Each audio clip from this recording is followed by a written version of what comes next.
Hello, നമുക്കിന്നൊരു night drive പോയാലോ? അപ്പോൾ എനിക്കിങ്ങനെ രാത്രിയൊക്കെ കറങ്ങാൻ പോണത് ഒരുപാട് ഇഷ്ടമാണ്.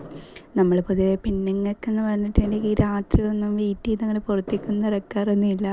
അതുകൊണ്ട് രാത്രിയൊക്കെ ഇങ്ങനെ പുറത്തേക്ക് നടക്കാനായിട്ട് നമ്മൾ പെൺകുട്ടികൾക്ക് പ്രത്യേകിച്ചൊരു ഇഷ്ടം കൂടുതലാണ്. അതുപോലെ തന്നെയാണ് ഞാനും. എനിക്കൊരുപാട് ഇഷ്ടമാണ് രാത്രി കറങ്ങാനൊക്കെ പോണത്.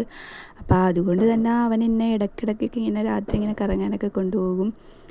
ഈ എറണാകുളത്തെന്ന് പറഞ്ഞിട്ടുണ്ടെങ്കിൽ രാത്രി പോകുമ്പോഴത്തേക്കും എറണാകുളത്തിൻ്റെ ഭംഗി ഇച്ചിരി കൂടി കൂടുതലായുള്ള പോലെ എനിക്ക് തോന്നാറുണ്ട്. എല്ലാവർക്കും അങ്ങനെയാണോ എന്നൊന്നും അറിയത്തില്ല. കാരണം എപ്പോഴും പകലത്തെ പോലെ തിരക്കൊന്നും രാത്രിയൊന്നും ഉണ്ടാവില്ല. ഫ്രീ ആയിട്ട് പിന്നെ എല്ലായിടത്തും ഈ ലൈറ്റൊക്കെ ഇട്ട് ഒരു പ്രത്യേക ഭംഗിയാണ്. രാത്രിയൊക്കെ അവിടെ പോയിട്ടുള്ളവർ ഉണ്ടെങ്കിൽ ഒന്ന് കമൻറ്റ് ബോക്സിൽ പറഞ്ഞാൽ കൊള്ളാമെന്നുണ്ട് നിങ്ങളുടെ എക്സ്പീരിയൻസൊക്കെ.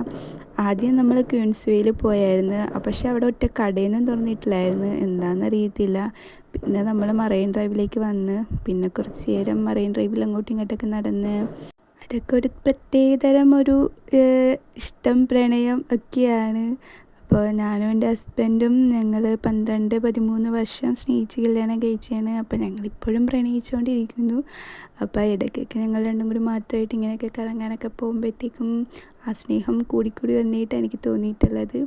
അങ്ങനെ കുറേ നേരം അങ്ങോട്ടും ഇങ്ങോട്ടൊക്കെ നടന്നിട്ടാണ് ഞങ്ങൾ വീട്ടിൽ പോകുന്നത്. മറൈൻ ഡ്രൈവിലായാലും ഇന്ന് എപ്പോഴുള്ള പോലത്തെ ഇത്ര തിരക്കൊന്നും ഇല്ലായിരുന്നു രാത്രിയായാലും. ഇത് രാത്രി എന്നൊക്കെ പറഞ്ഞിട്ടുണ്ടെങ്കിൽ നട്ടപ്പാതിരാത്രിക്കാണ്, ഒരു 10-11:30 കഴിഞ്ഞിട്ടുണ്ട്. പിന്നെ തിരിച്ചു വന്നപ്പോഴത്തേക്കും ഞങ്ങൾക്ക് വിശന്നിട്ട് ഒരു അൽഫാമൊക്കെ വാങ്ങിച്ചുകൊണ്ടാണ് വീട്ടിൽ പോയത്. പിന്നെ ഒരു അൽഫാമൊക്കെ കഴിച്ച് അങ്ങനെ കിടന്നുറങ്ങി. അപ്പം നാളെ കാണാം. Okay, bye. Please like and subscribe.